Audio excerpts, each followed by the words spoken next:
Maybe. Let's see. All right, here we go. Welcome, welcome, welcome all. Welcome to the IGLOO. The IGLOO is I got laid off. Oh my God. It is a community that's brought together for people that are experiencing job transition, whether that job transition happens to be retirement, being laid off, or terminated. This is a space for you to come get very pertinent information to help you throughout your career journey. And most importantly, continue to craft a purpose, because if you have a strong purpose, that purpose will lead you to the right career and the right job path. I'm excited today to have a dear friend, a business colleague, Jami Smith. Jami Smith is the former head of talent and is a current sub-track author. I always say I bring masterful people that are at the top of their careers, at the top of the pinnacle of their expertise, and Jami's going to bring us a lot. And I always just like to kick off our conversation, Jami, with the most important question. And that question is, when did you first fall in love with hip hop? Yes, you should always start every conversation with that question. Well, not to age myself, but I grew up in the late 80s and early 90s, which was obviously the golden age of, Mm-hmm. of the genre. So I mean, I just grew up with it. And then, I went to I was lucky enough to go to a middle school and a high school that was very diverse in terms of its student population and its teachers and also its musical taste. But I feel like when a lot of kids were sort of in the 90s kind of going in the grunge direction, I went very much in the other direction with Mm-hmm. R&B and like hip hop and soul. Like even funk, Prince is my Yep. like upper echelon, like my favorite person. So yeah, that I fell in love at an early age. I would say like fifth grade. Nice, Yeah. nice, nice. Yeah, hip hop is the fabric that weaves through my life. And I can tell you, whether it's by the time I get to Arizona, when I was politically conscious around, what are we doing as a company, or excuse me, as a country, all the Mhm. way to the Love Jones soundtrack and listening to, oh man, am I truly in love? Is this the person for me? So hip hop has a special place in my heart, and I always ask folks that. But let's kind of get into the down and dirty. Can you tell us a little bit about yourself? Introduce yourself to the IGLOO community. Kind of walk us through your career journey, and then we can get right after it. Absolutely, sure. Well, up until recently, I spent 18 years of my career life at the same company, which I think is somewhat unheard of in the in this job climate. But my background is working in education technology. So I worked at an ed tech program doing various things. My last role in that 18 years was head of talent. So my team was in charge of all of the recruiting and hiring for a lot of early talent. We worked a lot with college kids who were looking for work experience to get into the tech field. And so we did a lot of early talent and early career recruiting and hiring. But also, as our company grew, it started as a small company and then eventually got bought by a $1 billion like unicorn company. We were doing executive search and, obviously VP roles of various departments as well. So I've kind of done all of the different various types of talent acquisition in that, even just that one company, because it was like 6 different companies. It grew to like look like 6 different things over the course of 18 years. So that was my most recent position. Fantastic. So I'm interested because when I think about my journey and quite frankly some of the headwinds I had in regards to looking at a different role or being selected for a different role, I never truly understood what role the recruiter played, because they Mm, seem to be the gateway agent, but sometimes they're not the gateway agent. Can you kind of mm. dig in? What is the role of the recruiter? Yeah, it's a great question because I think it depends on who you ask. I think there are certainly hiring managers out there who think that you are sort of their concierge service to just bring them that perfect unicorn that completely just fits the job description to a T. If you were to ask a recruiter, I think that you would hear a different answer, right? We are a partner to the hiring manager. And our job is not only to find, obviously, the best candidates, but also to put forth candidates that may not be the obvious choice, right? There's a job description, and there are definitely people who have a lot of layers and a lot of various types of experience that you may not see on that page that also could work well in whatever position that we're recruiting for. And so I think our job is to sort of partner, but also challenge the hiring manager to take a look at the job description and start to ask those questions like, well, what do you really mean when you say a candidate has to have 10 years of experience? Like, what are you really asking for? Because 10 years can mean a lot of things. You can have 10 years experience and be a terrible candidate. You can have 1 year experience and have more knowledge, be a better team player, be a better listener, be a better like absorber of information with better ideas. And so it's really about getting to the heart of like, what are we really looking for beyond the page? Because I think a lot of job descriptions out there sort of say the same, they have the same buzzwords, like how many years of experience you have versus what skills you actually really, truly, when it gets down to it, needs. So I think our job is to also challenge that hiring manager and also to put forth candidates that they may not have looked at otherwise, who might present an interesting option. And then I think from the candidate's point of view, again, in my perspective, the way that my team looked at the experience is that we're actually on the candidate's side. Like, yes, we are partnering with the hiring manager, but we are advocating for the candidates, right? Once we meet someone and they go through, let's say, a pre-screen, if we really think that they check off a lot of those boxes from the pre-screen and like I said, offer an interesting perspective, then we're rooting for them from that moment forward. So every kind of, stage in the development of the interview process, we're on the candidate's side and hopefully trying to kind of get, a good amount of people in front of that hiring manager. So I think, if you were to ask a hiring manager what a recruiter does, it's a very different answer than if you were to ask a recruiter. And I was an in-house recruiter, so I didn't work, at an agency.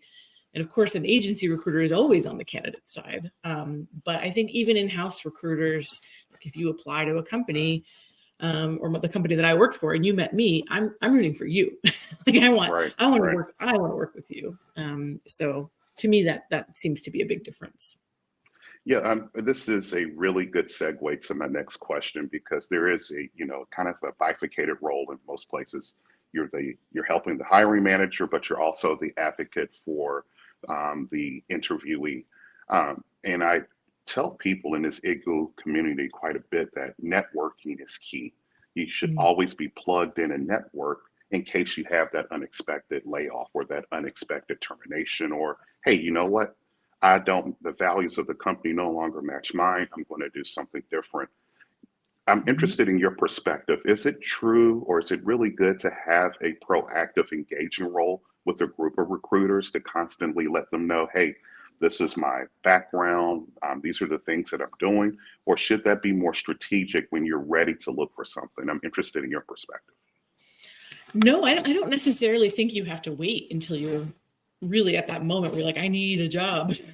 And then that outreach becomes a little bit more urgent, right? No, I mean, I think for any young professional all the way to a seasoned, person in further along in their career, utilizing networking events. I think LinkedIn does a lot of great work there. They host a lot of events, a lot of different companies that you might be interested in, even if you're not going to work for them, like to follow companies that you would want to work for and see what kind of events that they are offering in terms of networking or in terms of panel discussions.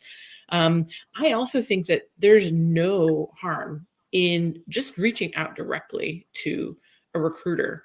I personally don't get tired of that. In fact, I think that's very proactive. I think it's an interesting way to put yourself in the mix and stand out from a sea of resumes. And so I would absolutely encourage those, especially early career professionals who may be a little bit more hesitant about doing something like that, reaching out to someone that they didn't know on LinkedIn. Do it, be proactive. And you just never know what's going to land or what relationship's going to develop or when a role opens up, if they go back to that LinkedIn conversation or networking event where they met you, like you're in their mind now. So yeah, I'm a huge proponent of that. All right, so kind of changing the course here and we went from hip hop. Now I want to talk about Mr. Roboto. Mr. Roboto is a song. I think that might be, it's not punk. It's like, what was the genre of the 80s? It's very 80s kind of, would I Yeah, call it new wave? Would I call yeah, it? new way. Yeah, Mr. Six. Roboto. Yeah. So this is something that also many of the fellow igloos are experiences. Hey, I've put my resume in, but it's not getting through. The infamous the infamous clearing system is not getting my work done. My Mhm. resume's not matching up. I'm going to drop some links in where you can get your resume reviewed by a bot. But I'm interested in your perspective. How does the bot play a role in ensuring that you can even get your resume to a recruiter or your cover letter to a recruiter? Can you kind of lean in there and give us some ideas? Yeah, sure. Well, first, I should just say this job market right now, for those who are on the hunt, it can feel discouraging. There's a lot of folks depending on the industry that you're in, who have been laid off or making job transitions. And so when you're applying for jobs, sometimes you can see, how many candidates have applied, and don't feel discouraged by that. Just to kind of start, just to make people feel, more at ease about that. It might take a minute in a lot of applications to places. But in terms of kind of the way that I think applicant tracking systems are parsing resumes and helping people stand out, and what you can do as a candidate is, first of all, it kind of depends on the job, right? There are some companies, let's say like nonprofit companies, that are much smaller. They may not use a really advanced sort of AI-based applicant tracking system. So it might just be a person just reading resumes. So that's sort of one thing to consider. But I would say, the bulk of companies now are using applicant tracking systems like Greenhouse or Lever. Those are just the name of a couple. Smart Recruiters. And basically all of those use like AI to sort of parse keywords. So they'll take the job description, and then they will find resumes that match the keywords that are the most important parts of the job description. And if your resume has those things, has those keywords, you sort of start to bubble to the top, so that recruiters can then sort of narrow down like top matches. And I think those matches are based on various criteria, but there's definitely a keyword factor. And so there are a lot of programs that you can use. I'm going to recommend one. I'm not being paid to, although I should, because I recommend them all the time. But one that I really like is called Teal. I think it's, if you go to tealhq.com. The reason I like them is because not only can you like track all the jobs that you apply for, because if you're out here really trying, it means you're probably applying to several jobs a day, and you want to kind of keep track of your progress. So they have a job tracker, which is great. But more importantly, they help you create custom resumes. You have like a Chrome plugin on LinkedIn, and it will grab like that Teal Chrome plugin will grab the job description off of, like, let's say the LinkedIn job description, and it will pull it into the platform, and you put your resume in, and it will help you sort of create a custom resume that matches the keywords of the job description of the job that you're applying for, so that you can create a custom resume for every single job that you apply to. And so they have a free version. If you're not like wanting to pay for that, I think the upgraded version is like, I want to say it's like $30 a month. So it's not cheap. But they also use AI. The upgraded version, they use AI to help you kind of generate resumes. They generate cover letters, so you're not just out there using ChatGPT, which if you're using the free version of ChatGPT, you might want to copy edit that, because sometimes you can tell it's like a robot writing your cover letter for you. So you want to be careful about that. And it has like resume analysis for, features that help you kind of really hone in. So I recommend Teal as a helper, because I think it is really difficult to stand out in this job market if you don't have, let's say, a recruiter that you've hired to go out and sort of open doors for you. And recruiters can be expensive or, may not open the doors that you're looking to open. So if you're not wanting to sort of bring in your own personal recruiter at some agency, you could try a platform like Teal, the free version or the $30 a month version, and just see, how that might help you. Because I'm sure a lot of people that you talk to are probably using like ChatGPT to write their cover letters, which cool, except make sure that it still sounds like you when you're writing those. So I think it's awesome to use tools like that because it will help those like ATS systems kind of find you a little bit better. All right, fantastic. So you've given us a couple of tools. Chat GPT. You're talking to me. I live by that thing. I love it. There's also Teal HQ. That's TEAL HQ.com. Yeah, I just looked up the website. It's app, so app.tealhq.com. So if you go there, like I said, there's a free version to check out. And it helps keep you organized, like all of your jobs in one place too that you've applied for. So you can do follow-ups in addition to kind of customized resumes and cover letters. So I think it's a cool tool. Fantastic. So I love that. Is there any way for like the old school folks that know enough about the internet to be dangerous, but they're more of the person to person? Are there any other unique ways outside of LinkedIn that they can begin to form relationships with recruiters? Are there any affiliated professional organizations or clubs that they can be a part of in your mind? Yeah, that's a good question. I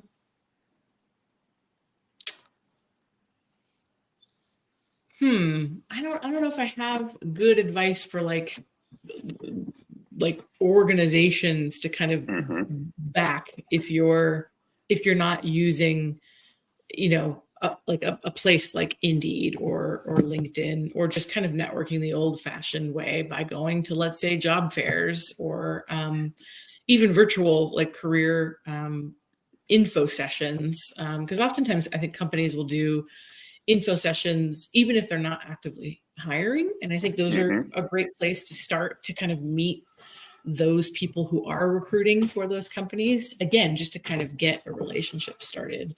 And for younger folks, I know you asked about kind of, like older folks, but I think younger folks who are maybe just starting out in their careers, I think also go to all of the events, which if you are on a college campus, there will be many that your career services will know about. And there's some really great platforms that a lot of colleges use. Like, I'm sure a lot of folks have heard of Handshake, which is kind of a big sourcing platform for early career talent. Way Up is another one that's growing. So kind of getting involved in even virtual info sessions or in-person career fairs, even if, the company isn't actively looking or you're not actively looking, it's a great way to network. In terms of like organizations, I'm not quite maybe in that world deep enough to name any.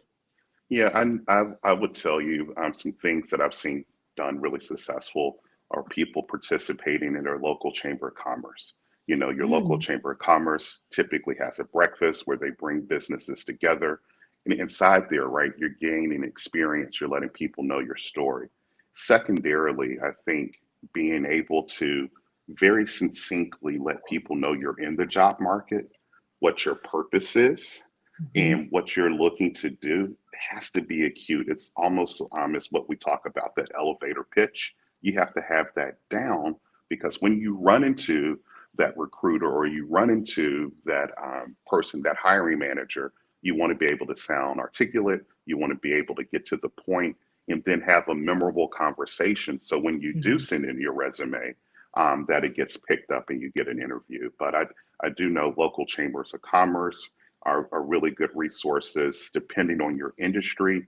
You can look at any organizational clubs that are out there, but local chamber of commerce. And then for folks that give back to their universities, There's nothing Mhm. wrong with going back to your career services and saying, hey, I've been impacted at my job. Do you know of any recruiters that are looking for X? Because most colleges are early, but they have relationships with people that also have other jobs, and they're always looking for great alumnus. So leverage that as well, whether that is a local community college or Mhm. 4-year program. I think that's something that stands out as well. Absolutely. Yeah, I think alumni networks are underutilized by Hmm. folks because yeah, those are great kind of wide networks to tap into. That's great. Yeah, great Well, advice. well, Jamie, I find you just to be this ultra cool person that always does a lot and seems to be on the cusp of what's next. I'm really interested in, and this is something directly about you.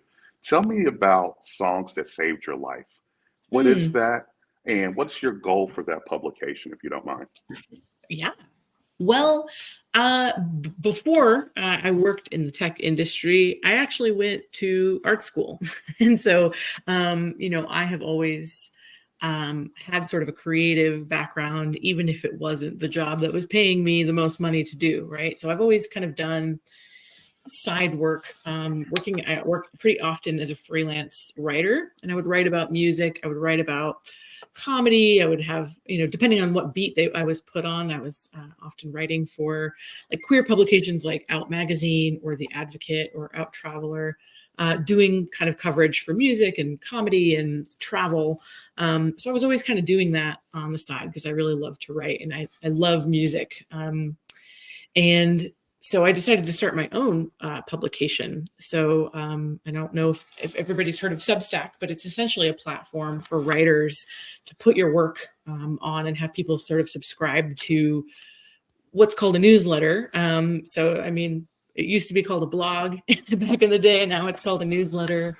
And newsletters are really gaining traction right now in the world. And so I run a once a week rock history newsletter, but it's rock history written from a queer lens because there's a lot of erasure that happens in the way that rock historians and music journalists write about our favorite rock stars, and they sort of erase those stories. They erase that side, and there are a lot of stories. And rock and roll was founded like in part by queer Black musicians, and we don't really talk about that enough. We don't talk about the Sister Rosetta Tharpes of the world, who was a queer woman. We don't talk about Big Mama Thornton, who was a queer woman, and so Little Richard, of course. And so the purpose of the newsletter is to take one artist and one song each week and then do a deep dive on that song's impact, that person's backstory, how sort of their queerness might have been erased.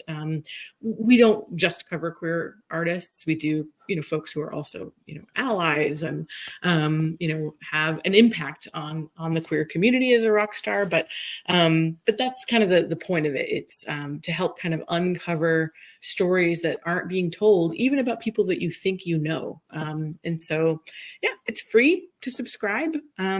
And it's called songs that saved your life.substack.com. And if you want one little email a week, I promise I won't spam you, that gives you a little bit of cool history about your favorite people. And people I've written about so far. I've written about Whitney Houston, George Michael, Little Richard, written about the Pet Shop Boys. I mean, we kind of cover all genres. It's not just what some people define as rock and roll. So we've got lots of different folk that we cover each week. So if that sounds cool to you, then it's free to subscribe. It does. And this is really why I wanted to make sure we highlighted this because it's twofold. It's a passion, right? It's a passion that work is part of your purpose.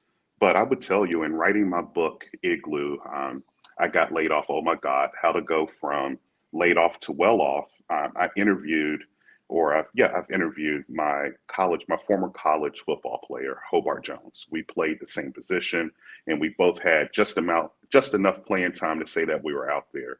And I was speaking with him in regards to my layoff, and he said something that was just very profound, but also controversial in regards to what scope you're looking through. He says, corporate America pays you just enough to kill your dreams. And I was like, you know what? You're I not want a wrong. t-shirt. I want that t-shirt. You're not wrong, but Yeah. also, how do we create some structure inside of our creativity, the things that we've always wanted to do, right? In your Mhm. purpose, but also keep a corporate job or be a middle manager. How does that work? I do think very, very clearly you can have both if you have an aligned purpose, but Yes. it starts with how do you allocate the time and how do you continue with your purpose. But when you said that, that's I just wanted to make sure people heard that you've been doing this. This is something that's, you're passionate about, something that you're most interested in addition to all of the other work that you've been doing. So Mhm. don't allow that. And our next podcast is honestly going to be a panel podcast of where we talk about corporate America pays you just enough to kill your dreams. I think it's a sweet tagline. I've already Mhm. gone out and tried to snap it up, but I would tell you it is a very important topic. But we've talked about, and you kind of introduced introduced diversity into the conversation. And I think about diversity in a recruitment stance, in Mhm. looking at teams, how do teams get created. I'm interested in your perspective. When you were helping build out teams, what was the lens that you looked through to ensure that those teams were diverse? Were there anything that you should stand out or that you should put in your resume to say, hey, I'm a diverse candidate or have these diverse experiences? What are some of your thoughts in that realm? Yeah. I mean, honestly, in terms of a resume, I think no matter who you are and what your definition of diversity is, you should be putting anything on that resume that makes you that shows not only kind of like your work ethic, sure, right? Your ability to network, sure, your ability to be a good team player, but just maybe how involved you are too in whatever you're passionate about, whether it be an organization that you volunteer with, whether it be, just like you said, like an affinity group that subscribe to or are an active member in. All of those things are relevant, I think. And so I think you should absolutely list those things. If you are the president of an affinity group or a club, or you kind of did that work in a previous role, or even a college capacity as like a college club, all of that stuff is relevant from a candidate perspective. I would say from a company perspective, it's tricky. I think it's a tricky conversation to talk about diversity sort of in the corporate world, because I think that there are a lot of companies who maybe still don't understand what that means. There's a lot of kind of checking off boxes still that happens in the corporate world, which does not really equate to equity, true equity. So, you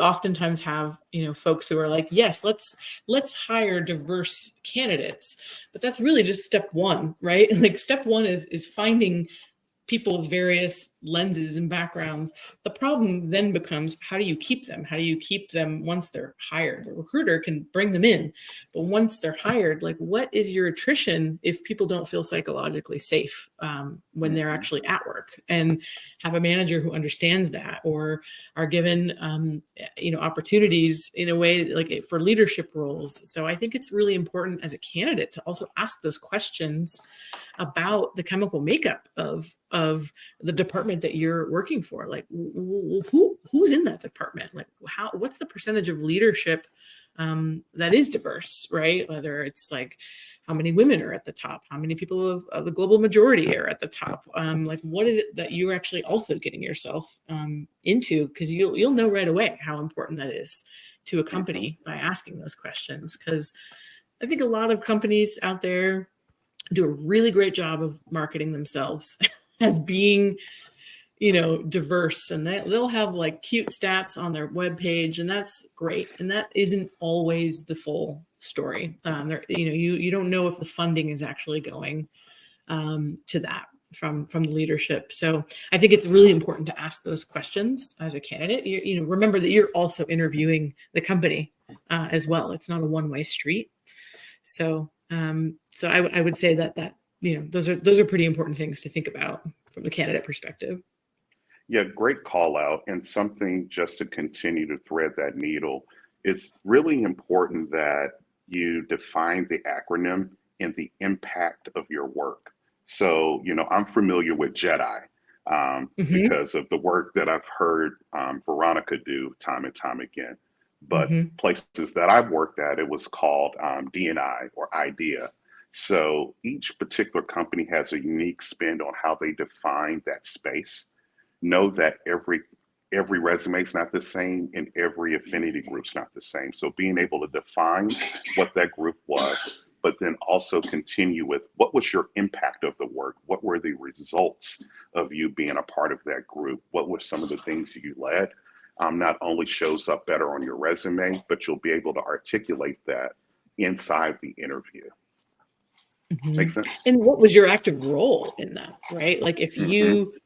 let's say you founded the DEI, the JEDI, whatever it's called at your particular space. Like, let's say you founded a council, right, that did that. Well, what was that? Like, what was your specific role? Were you just showing up to meetings but not actually doing any work? Or, did you present things to the board? Do you have KPIs that you can point to in a resume in an interview that would tell that story better?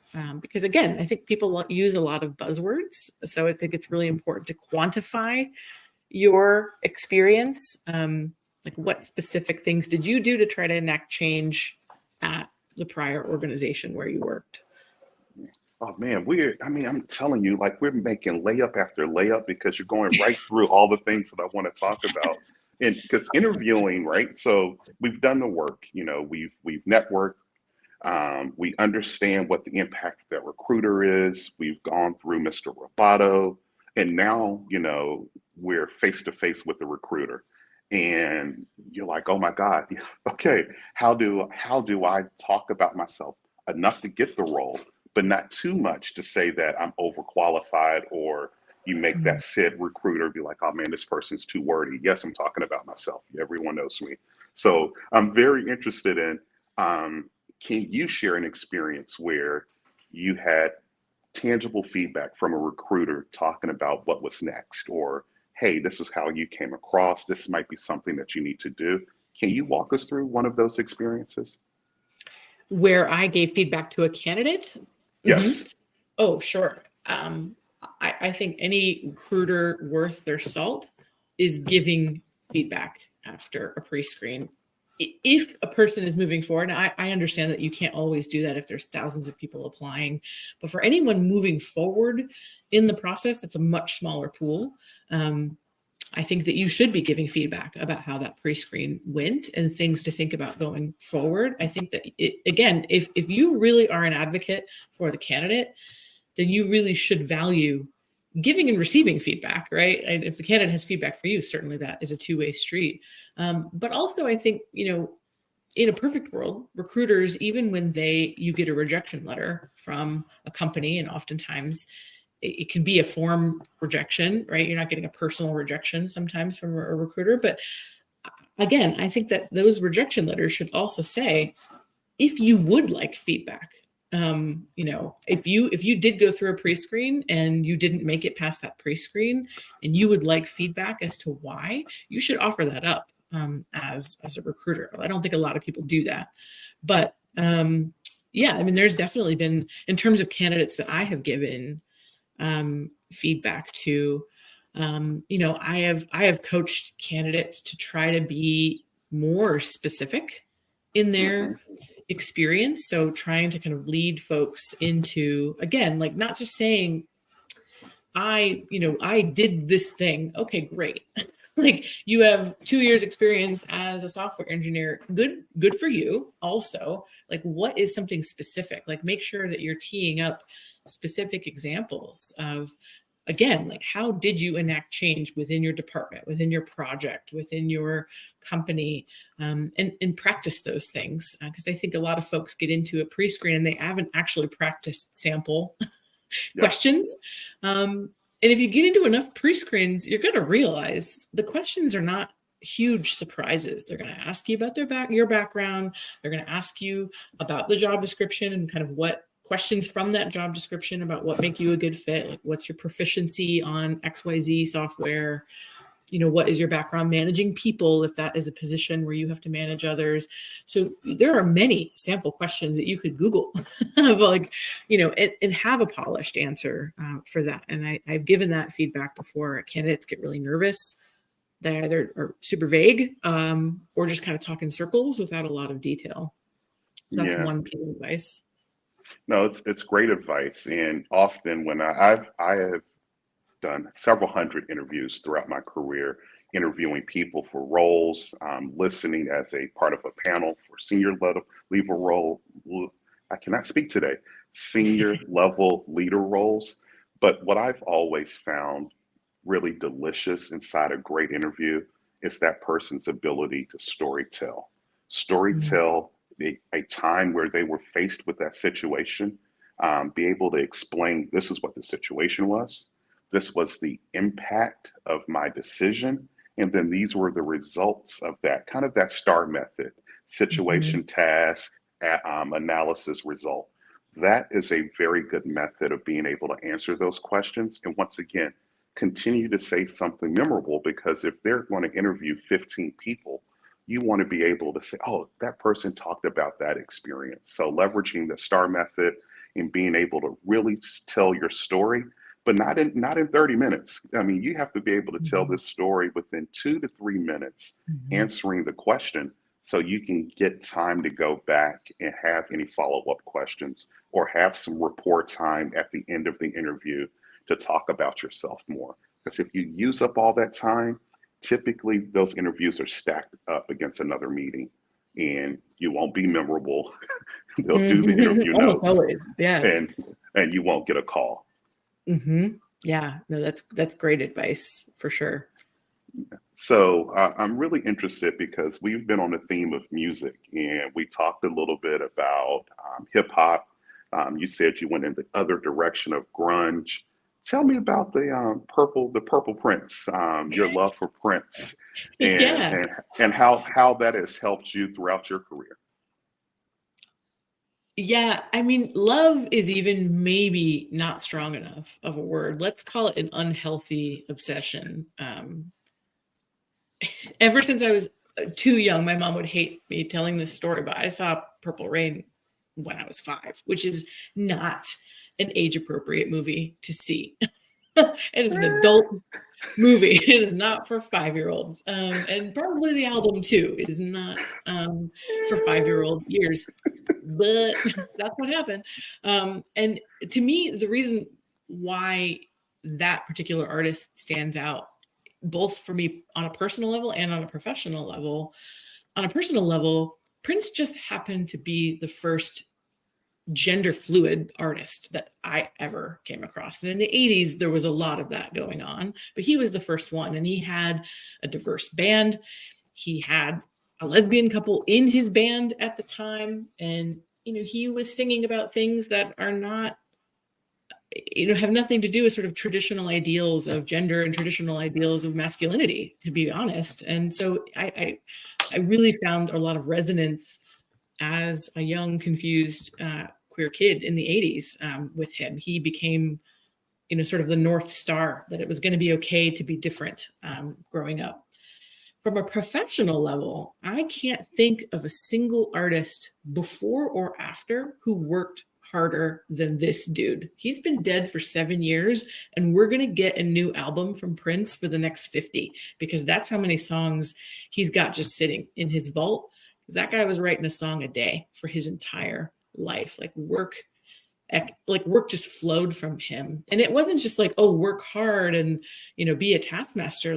He was able to sort of tap into this divine purpose. He knew his purpose. He understood that he was kind of channeling creativity and it was coming from somewhere, and put that into his work. And I think that's something we can all learn from is, you're not supposed to just have a job to just kind of, type the emails and send them. In a perfect world, you are tapping into the things that are unique about you and your level of creativity, and that you're finding purpose in the work that you're doing. And I think he is a perfect example of that. So yeah, I've got, like, in my bookshelf, like, all of them are Prince books. Like, I've got like 25 Prince books and all the album. Like, it's a little bit, my wife is like, all the Prince stuff has to stay in the office. It is not trickling into the rest of the house. Well, So it's a big obsession for sure. I love it. I love it. You have Prince, I have Beyonce, and I always have Oh, to kind of and they quantify, had why each do I other. have this Beyonce poster right in front of my work screen? But we all have our thing. We all have our thing. Yes, Beyonce's a great choice. Yeah, I'm really interested in kind of closing out any perspective, because once again, in the IGLOO community, we're really, really trying to create a place of vulnerability, a place where people can basically know that they're in this together. Because once again, there are many different journeys that people take. Some people, are unemployed for a week, 3 months, 12 months, 2 years. Is there anything that you want to leave this audience with in an inspirational mindset, or a mindset of, hey, you're in this, we're in this together, that you can really help them through whatever they're going through at this time? Mhm. Yeah, what a great thought. Um, as a person who is currently in that situation, right? I don't think we talked about this, but I was laid off from my job of 18 years, and we are 6 months into that now. And I think that anybody kind of going through that process, whether it's transitioning to a job on your own from your own choice or being forced to transition, it can be a roller coaster of emotions, right? You can internalize so much about what happens to you or why things happen. And also, you are not alone. Like, when I think about how many stories I've come across and how many folks who are in similar positions through no fault of their own, um, there is a huge network of people. And I think this podcast is a great nucleus of that support system, right? Of, like, you're not alone in this journey. We are, on some level, there's so many of us going through that right now. And even if you're not going through that and you're just considering a career change, you're also not alone there. There are so many people that are trying, even if they have to have a day job that doesn't align with their true purpose, that are still exploring these other parts of themselves. And I would encourage you to keep doing that. It's going to take discipline to sort of juggle all of that, but you're also not alone there. And I think that finding communities that understand that and can support you in that, whether it be your friends or getting on the right TikTok algorithm, somehow I've found it, like folks that are just like pursuing their dreams, so that you are constantly being fed messages that this is okay, that we aren't raised in a society that teaches us that we're allowed to be more than one thing. And you are you are allowed to be more than one thing. So finding those support systems, whether it be people or articles that you're reading, or getting on the right side of TikTok that is going to tell you about those people who are pursuing their dreams, do all of that, because it's going to help with that roller coaster for sure. Yeah, fantastic, fantastic advice. And Jami, once again, it has been the utmost pleasure having you inside the IGLOO. You've warmed the place up with your energy and your love. And yes, I want to just say thank you, because we are in this journey together, you and I, right? You're 6 months in. I believe I'm somewhere between 2 to 3. And what has kept both of us afloat, I believe, and what I know of you, is really chasing after our purpose, right? Hey, I'm not steadfast just looking for something. I am a purpose driven person, and this is what I'm looking for. You've helped that inside me. You've helped that inside my wife. And I just want to give you your flowers to say, hey, thank you. Great job, and continuing to be the awesome person that you are. I appreciate you, Marcus, and right back at you. And thank goodness for this podcast for people, like I said, to have one more outlet for that support. So thank you for doing that. Thank you for aligning with your purpose of doing that. Oh, not a problem at all. And I don't know the score, so but I did hear the Cowboys won, so I imagine, 75% of the world is happy today, but we'll see. But I appreciate you. You be well. Everyone, take care. Talk to you soon. Bye-bye. Thank you. Have a good one. Bye. Mhm.